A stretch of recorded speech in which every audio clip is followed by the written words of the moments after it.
Hi, everybody. Welcome back to Mondays with Mike. June is off to a really great start. So, summer is here, and what's interesting is that, at least in the greater New York City area, the biggest topic that I hear spoken about is getting back to the office. Now, on Long Island, and I imagine Westchester and northern Jersey, the suburbs, we've seen people back to the office for quite some time, but there's more room in the suburbs. New York City, it's a big issue that employers are facing. A lot of millennials and younger employees are filling out surveys that say they may even quit if there isn't some flexible option.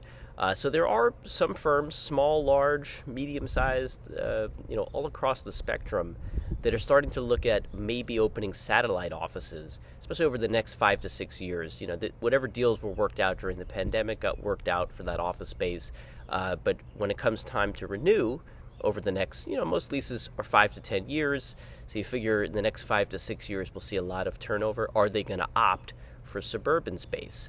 And if they do opt for suburban space, what suburbs? I mean, some of that's going to depend on where the bulk of their employees live. But I would say Long Island, Westchester, and northern Jersey are the three key areas where commuters come from who work in New York City. So what would stop them from expanding out to Long Island? Well, I think I've touched on this a couple of times on this show. I almost called it a podcast. I guess it sort of is. We don't have a lot of multifamily or flexible living options on Long Island. You look at a place like Westchester or northern Jersey, 40% or so of the housing stock is in multifamily. Long Island, I'm going to get the stats direct, it's 18 to 20% of Long Island's housing stock. And that's been static for quite some time. So what does that mean? Does that mean that they'll avoid Long Island if we don't get more multifamily online? Maybe.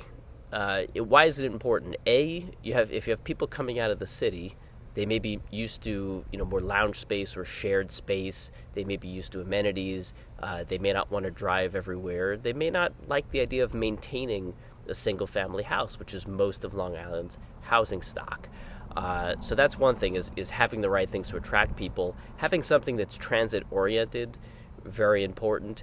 The Long Island Railroad will come back. So you see areas like Farmingdale comes to mind, or Great Neck or Mineola. These are great examples of communities that have built up some multifamily right by the Long Island Railroad station. And they have bars and they have restaurants and they have retail that people can get to easily on the way home.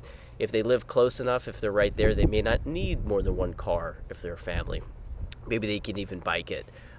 So that Long Island is just not set up that way, but most of the towns do have some kind of downtown hub, usually around the train station, so it is doable. It's just not done that often, at least yet. It's also more affordable, right? I mean, people may want to test out the area, and homeownership is not for everyone, so having a rental option, I'm not just talking about condos and co-ops, having rental options, very important to try to attract people who are used to renting and maybe don't want to settle and have big transaction costs, even though there are plenty of benefits that we always talk about to homeownership. So what's standing in the way? I mean, I think that it's sort of an institutional issue and it's an infrastructure problem more than just why builders could just start building multifamily. I think there are plenty of builders that would like to and are capable of building multifamily, but it's a structural issue. People in these communities on Long Island are used to single-family homes. They don't want to have this big monster apartment building, so it's got to conform to the community. And the municipalities, which is on Long Island, we have county, we have town, and we have villages in a lot of places. Nassau County has 64 incorporated villages, has 2 cities, so it's a micro level where these decisions are made, and they have to have the funding. Certainly developers will have to build some of the infrastructure as part of their concession packages, but they're not going to be able to build all of it, and it has to be done in connection with village or town planning and the planning boards. I know the American Rescue Package had $400 million allocated to Nassau and $300 million to Suffolk. So federal spending, if the municipalities choose to spend it to try to build more multifamily, could be the answer. I don't really have any solutions here. Just wanted to bring that to everyone's attention, because really it's going to take, for those who live on Long Island already or those who plan to move here, it's going to take kind of a consensus of everybody here that this is what people want. And there may not be much of a choice after a certain period of time. If it's clear that the trend is employers go where the multifamily or flexible housing is so that they can attract and retain employees, we may not have a choice. It may be better to get ahead of the curve. It's not going to change, the landscape completely. I see, kind of like urban-like centers, downtowns of villages and towns, like Rockville Center is another one that comes to mind. Doesn't have a ton of multifamily, but it has like a bustling commercial hub.